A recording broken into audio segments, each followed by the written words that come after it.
이 시간 우리에게 주시는 하나님의 말씀은 요한복음 14장 11절로 13절 말씀입니다. 내가 아버지 안에 거하고 아버지께서 내 안에 계심을 믿으라. 그렇지 못하겠거든 행하는 그 일로 말미암아 나를 믿으라. 내가 진실로 진실로 너희에게 이르노니 나를 믿는 자는 내가 하는 일을 그도 할 것이요 또한 그보다 큰 일도 하리니 이는 내가 아버지께로 감이라. 너희가 내 이름으로 무엇을 구하든지 내가 행하리니 이는 아버지로 하여금 아들로 말미암아 영광을 받으시게 하려 함이라. 아멘. 이 시간은 본문의 말씀을 중심으로 더욱 굳세어지는 믿음이라고 하는 제목으로 함께 말씀을 나누기를 원합니다. 기독교를 생명의 종교라고 합니다. 이 말은 다른 종교를 생명의 종교라고 말하지는 않습니다.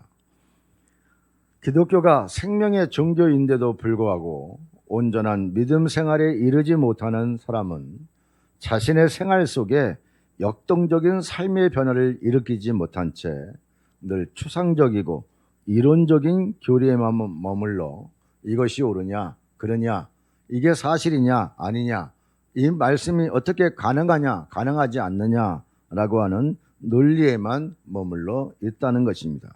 결국 믿음이 성장하지 못하고 그 자리에 머물러 있는 것만으로도 다행한 것이고 아니면 오늘날 말하는 안티 기독교인이 될 수도 있다는 것입니다.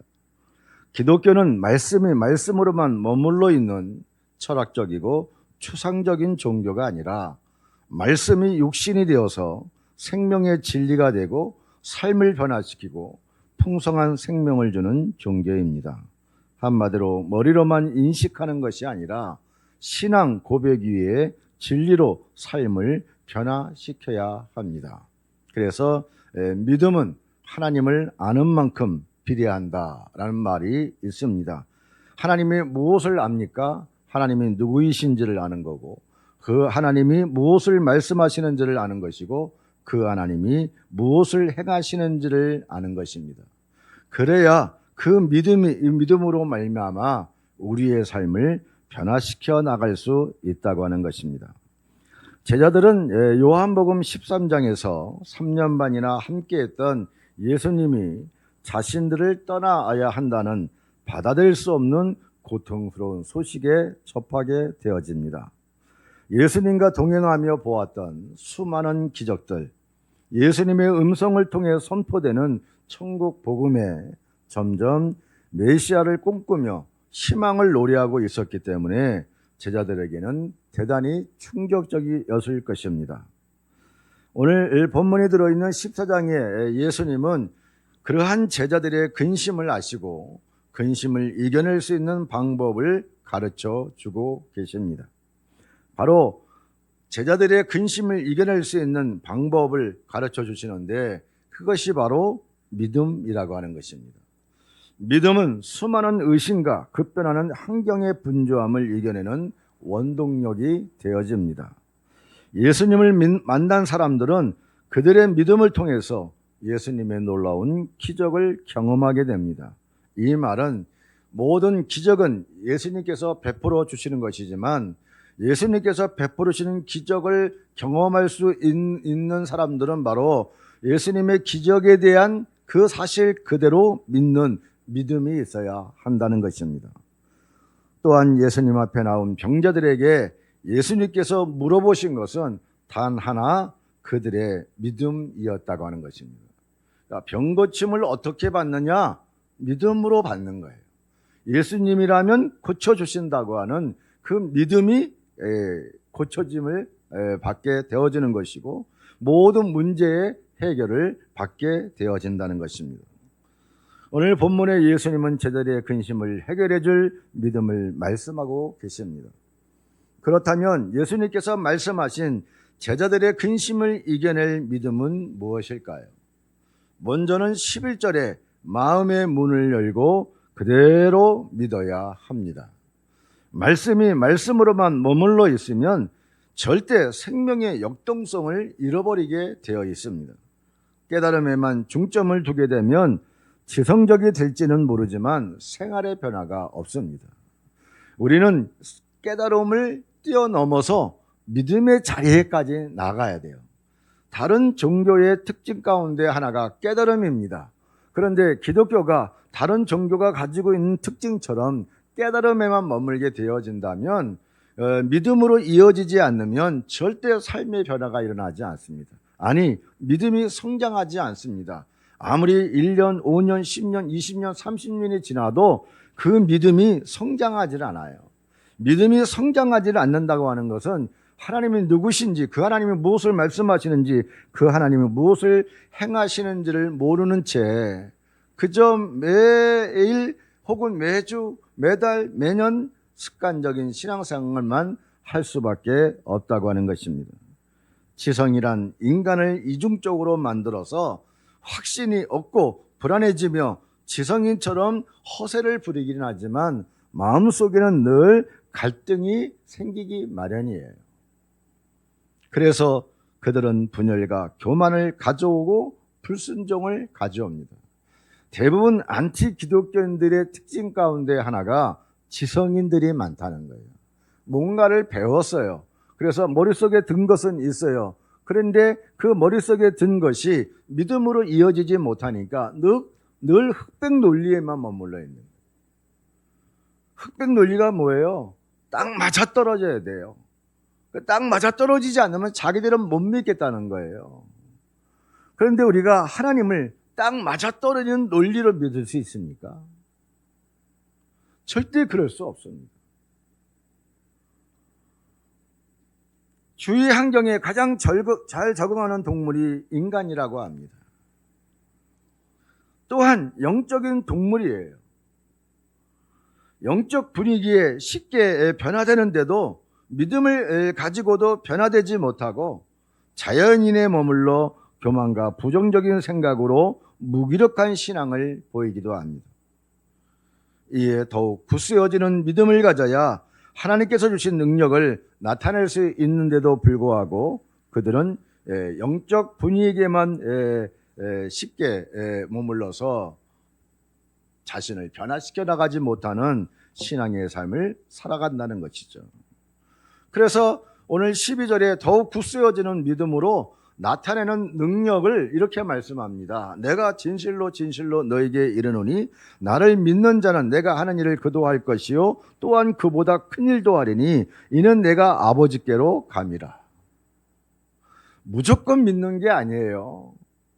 11절에 마음의 문을 열고 믿으라고 했는데 무조건 믿는 게 아니라 오늘 12절에서 보니까 내가 진실로 진실로를 두 번 말씀하고 있는 것은 진실로 진실로라고 하는 것은 다른 말로 바꾸면은 아멘 아멘이에요.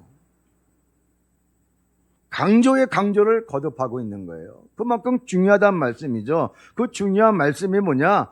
나를 믿는 자는 내가 하는 일을 그도 한다. 예수님을 믿는 자는 예수님이 하는 일을 한다는 거예요. 그러면 예수님이 하는 일을 하지 못하는 건 무엇이라는 거예요? 믿음이 없기 때문에. 더욱 굳세어지는 믿음이 없기 때문에 능력을 나타내지 못한다는 거예요.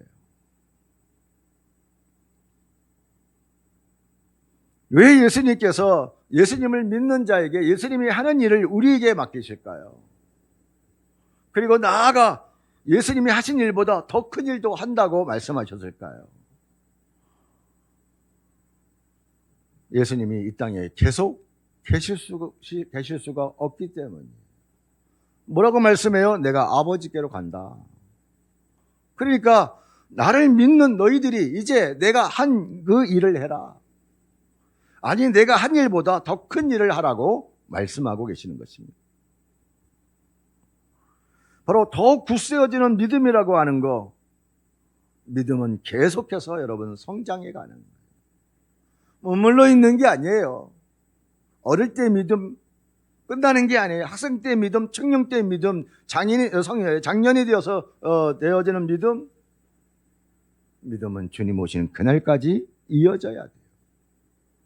그래서 계속해서 성장해 가서 왜 성장해요? 나 잘났다고 나 뽐내려고 믿음이 성장하는 것이 아니라 예수님이 맡기신 그 일을 해야 되기 때문이고 예수님보다 더 큰 일을 해야 하기 때문입니다.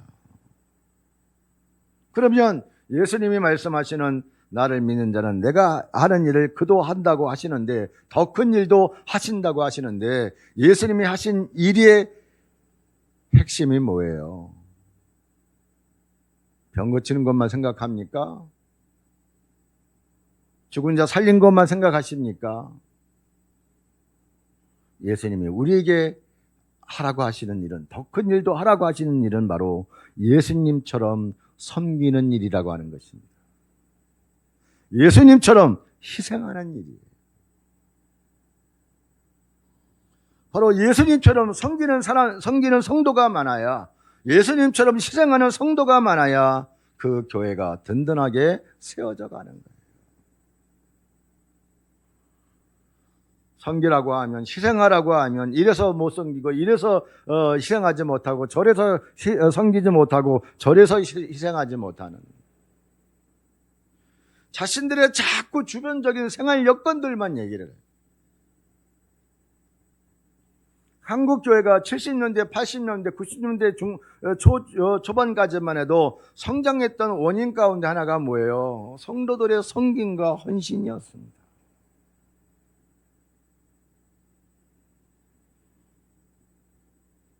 여러분, 이보다 더한 일이 어디 있겠어요? 그런데도 예수님이 하신 일을 우리가 한다, 예수님보다 더 큰 일을 한다라고 하니까 사람들이 거기 이 말씀을 잘못 이해해서 이단이 나오는 거예요. 예수님이 나에게만 맡겨주신 게 더 큰 일이다. 그러니까 예수님 플러스 자신을 통해서 천국 가야 된다라고 하는 이단들이 나오는 거예요. 예수님이 우리에게 맡겨주는 일은 다른 거 아닙니다. 예수님처럼 섬기는 일이고 희생하는 일이에요. 예수님께서 3년 동안 팔레스타인의 지역적 환경과 문화적 제한 속에서 12제자를 훈련시키셨어요. 이 말은 쉽게 말하면 그거예요. 12제자를 훈련시키는 데에 참으로 어려운 환경이었다는 거예요. 그리고 12제자가 되는 것도 그들에게도 어려운 일이었습니다. 당시에 예수님의 옛자만 꺼내도 다 이단으로 몰아세우는, 왜 예수님을 이단으로 몰아세웠습니까? 누가요? 하나님을 안다고 하는 여호와 신앙을 가진 유대인들이. 왜요? 자기의 자리들이 위태롭거든. 예수님의 선포되는 말씀이 거짓입니까? 꾸며낸 이야기입니까? 아니거든요. 근데 실질적으로 뭐예요? 자기들 같이 하나의 자기들이 만들어 놓은 율법에 매여 살아가는 자기들에게는 대단히 도전적인 말씀이었거든요. 저와 여러분의 믿음도 우리가 제한해야 하면 안 돼요. 나 정도면 돼요. 적당하게 그냥 믿어요. 여러분, 하나님을 알면 알수록 적당하게 믿을 수가 없습니다.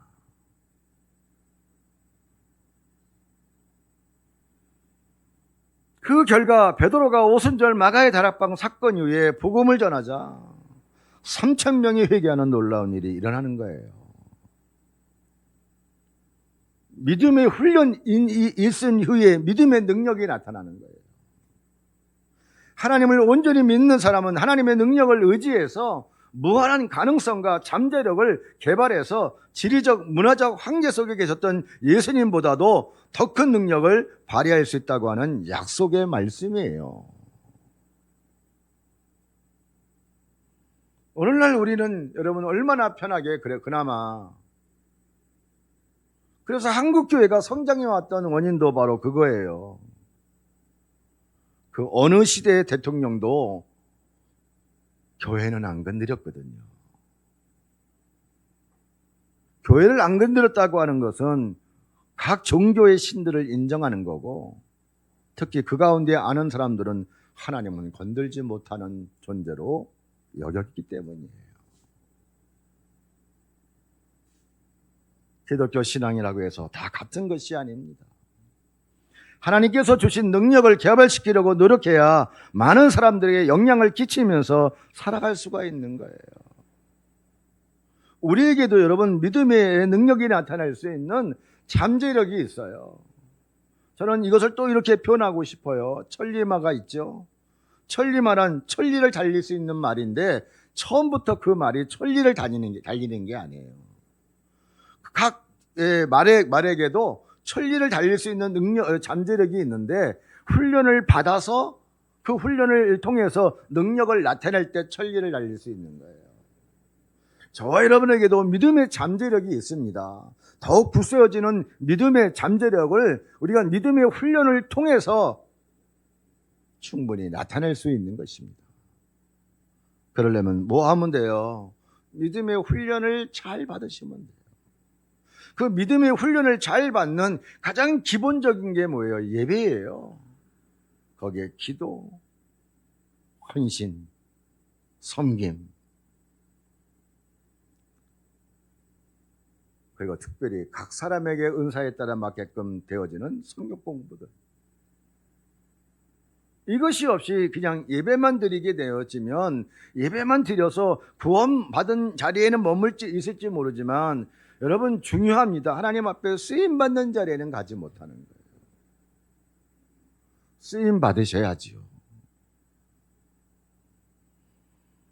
여러분 쉽게 질적으로는 다르지만 여러분들의 가정에서 여러분들의 아버지가 그냥 아버지로서만 있는 게 좋습니까? 아버지로서 쓰임 받는 게 좋습니까? 여러분 이왕이면 아버지로서 쓰임 받아야지요. 그래야 가정이 평안한 거예요. 어머니로서 쓰임을 받아야죠. 그래야 가정이 평안한 거예요. 나아가 자녀로서도 자녀로서의 쓰임을 받아야 가정이 편한 거예요. 가정에 문제가 왜 생겨요? 아버지로서 쓰임받지 못하고 어머니로서 쓰임받지 못하고 자녀로서 쓰임받지 못하니까 서로 신랑하고 싸우는 거예요. 오늘 잠깐 아침 뉴스에 보니까 중학생이 부모님에게 욕을 하고 난리가 났어요. 왜 그러냐? 내 돈 15만 원 내놓으라는 거예요. 왜 엄마가 갔냐 이거예요.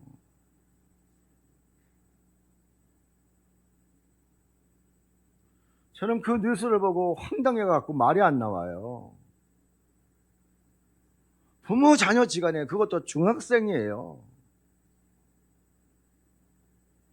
그렇게 뉴스가 될 만큼의 문제는 아니잖아요. 오늘 우리는 이렇게 안타까운 시대를 살아가고 있습니다.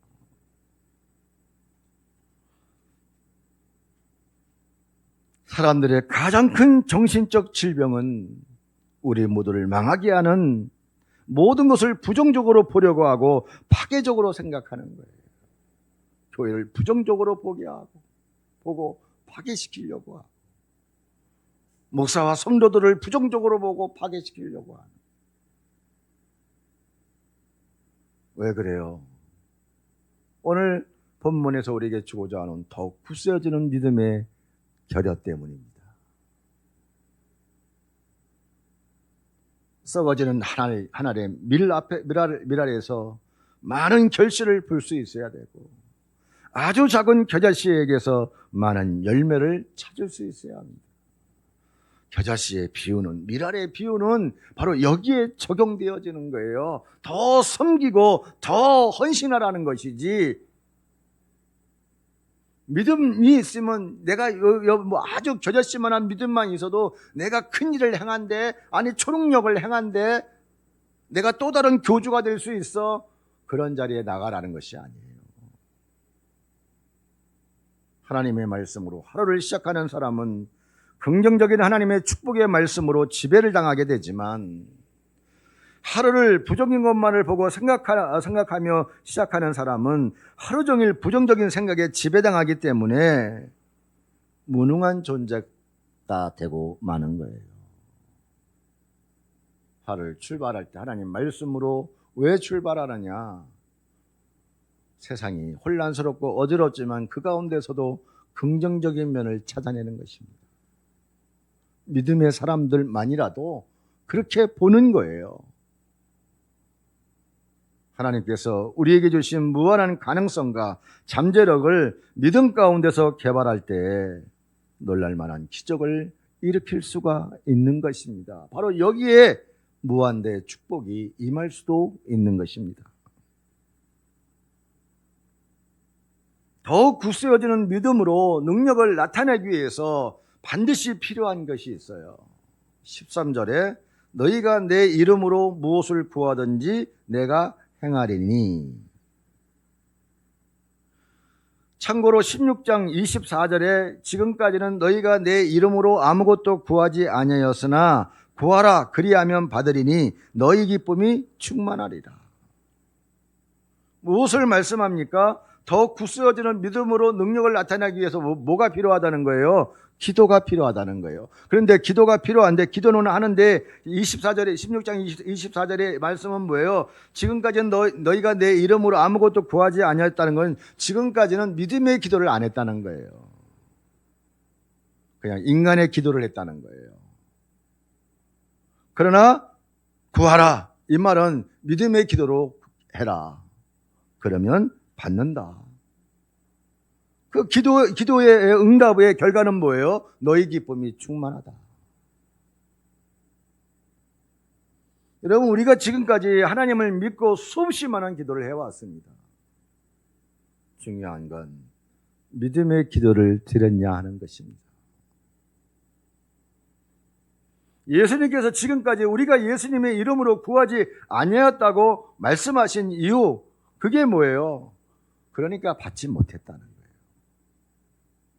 믿음의 기도를 드렸다면, 예수님의 이름으로 기도했다는 건 믿음의 기도를 드렸다면 그것이 예수님 마음에 합한 것이라면 다 응답되어진다는 것을 가르쳐주고 있는 것입니다. 또 너희가 내 이름으로 무엇을 구하든지 내가 행하리라고 말씀하셔요. 여기서 우리가 한 가지 주의할 것이, 그러면 우리가 무조건 예수님의 이름으로 구하면 구하는 대로 다 받는가? 먼저 결론은 받는 것도 있지만 받지 않는 것도 있습니다. 왜 그런가? 예수님께서 내 이름으로 무엇인지 구하라 그러면 받으라는 말씀은 내 욕심대로 구해도 예수님의 이름으로 구하면 무조건 들어주신다는 말씀이 아니에요. 단 하나 주의할 것이 뭐예요? 욕심대로만 구하지 않으면 됩니다. 하나님의 뜻에 합당한,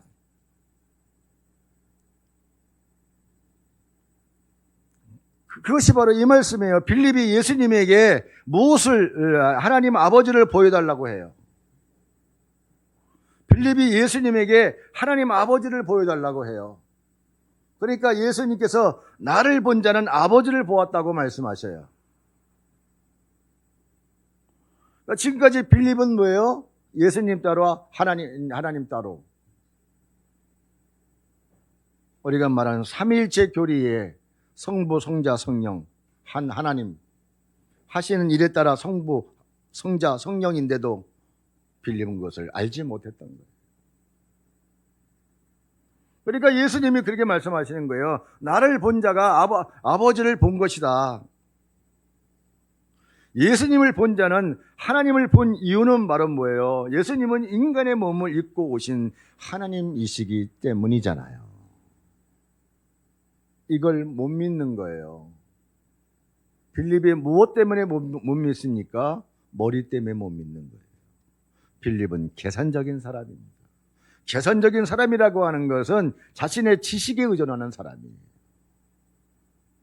1 더하기 1은 반드시 2가 돼야 돼. 안 되면 안 믿는 거예요. 10명이 있는데 저들이 배고파. 저 10명이 배고픔을 해결하기 위해서는 10명이 먹을 수 있는 그 이상의 돈이 필요한 거예요. 그런데 한 명만 먹을 수 있는 돈이 있으면 안 된다는 거예요. 오병이어에서 나타나잖아요. 바로 그러한 의식을 가지고 있었기 때문에 지금 예수님에게 그렇게 질문하고 있는 것입니다. 여러분, 이것을 사람이 어떻게 알까요? 라고 말할지 모르지만 예수님께서는 제자들과 3년 반 동안이나 밤낮으로 하나님의 모습을 보여주셨습니다. 믿음으로 예수님을 따라다닌 사람들은 아는 거예요. 근데 믿음으로 따라다니지 않으니까 예수님에게서 하나님의 모습을 보지 못하는 거예요. 그런데 빌립이 예수님에게 하나님을 보여달라고 하는 이유는 바로 빌립이 생각한 하나님의 모습과 예수님이 보여준 하나님의 모습이 달랐기 때문이에요. 그러니까 여기까지는 안다는 거죠. 그런데 다르다는 거예요. 뭐가 다르다는 거냐? 빌립은 하나님은 지금이라도 당장 로마를 무력으로 물리치시고 이스라엘을 로마의 압제로부터 구원해 주실 것이라고 기대하고 있어요. 그런데 예수님의 모습은 뭐예요? 제자들의 발을 씻겨요. 사람들의 발을 씻겨요. 아니, 하나님이 어떻게 사람들의 발을 씻길까? 아주 큰 차이는 있지만 내 아버지가 나의 발을 씻겨. 그것도 아마 옛날 사고라면 의아할 거예요. 아버지, 그러면 제가 자라날 때만 해도 아버지는 위험하고 근엄하고 말을 제대로 못 붙였어요. 또 워낙 덩치가 크셔가지고. 그런데 아니 하나님이라는데 어떻게 사람들의 발을 씻겨? 사람들의 발을 씻기시는 그 근본적인 이유를 알지 못하는 거예요. 이것이 빌립이 생각했던 하나님의 모습과는 너무나 다른 모습이었습니다. 우리도 하나님이라고 하면 무조건 내 소원을 들어주시는 분이라고 생각하고 내 생각과 맞지 않는 사람들을 다 물리치는 분이라고 생각합니다. 그러니까 때로 여러분 이렇게 하지 않나요? 하나님 저렇게 못되게 구는데 좀 혼 좀 내주세요. 다른 몽둥이라도 좀 부러뜨려서 못하게 해주세요라고 생각이 들 때도 있잖아요. 그건 내 생각이에요. 그래서 하나님께 맡기라는 거예요. 악인은 하나님께 맡기는 것입니다. 아니, 저렇게 악한 자가 어떻게 사업만 하면 돈을 벌어? 왜 저렇게 잘 살아? 그냥 하나님께 맡기세요. 내가 판단하고 결정하고 고민하고 괴로워하지 말고. 우리가 무조건 하나님을 믿는다고 해서 진정으로 하나님을 믿는 것이 아니라는 사실을 여러분 기억하시길 바랍니다. 우리는 예수님이 보여주신 하나님을 믿어야 돼요. 예수님이 보여주신 하나님은 섬기는 종으로서의 모습입니다. 십자가에서 사람들을 대신하여 죽으신 희생하는 모습입니다. 예수님은 진정한 하나님으로 이 세상을 무력으로 정복하시는 분이 아니십니다. 길을 가실 때 큰 소리도 내지 않으시고 상한 갈대도 꺾지 아니하시고 꺼져가는 심지도 끄지 아니하시는 모습입니다. 악을 악으로 대하면 평화가 없습니다. 그래서 악을 선으로 이기라고 말씀하시는 거예요.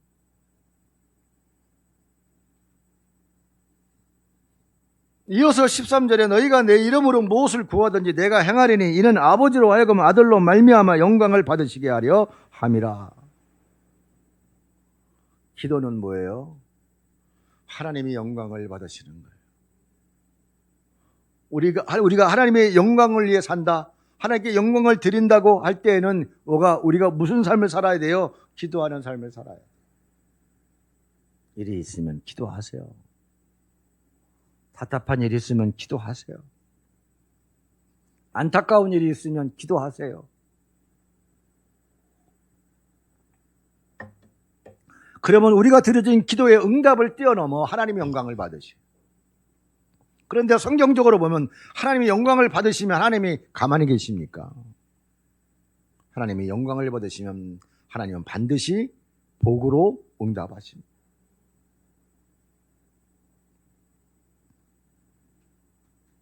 예수님의 이름으로 무엇을 구하면 내가 행하리라고 하셨는데 문맥을 보면 예수님처럼 섬기는 일을 구하라는 것입니다. 예수님처럼 희생하는 일을 구하라고 하는 것입니다.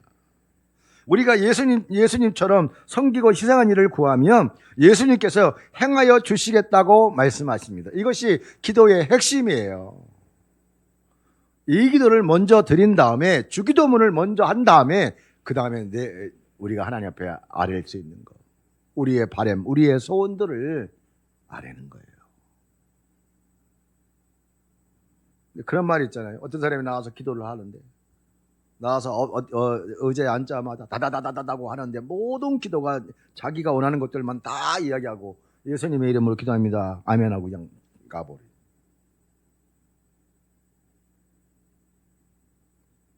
예수님이 응답해 주실 만한 기도의 내용인지를 헤아리기도 전에 혼자 다다다다 대고 나가버리는 그런 기도가 아니라 예수님처럼 섬김을 구하고 희생을 구하고 내가 하나님을 위해 할 수 있는 일이 무엇인지, 내가 교회를 위해 할 수 있는 일이 무엇인지, 내가 성도를 위하여 할 수 있는 일이 무엇인지를 구하고, 그리고 조심스럽게 겸손하게 자신의 소원을 아뢰는 기도.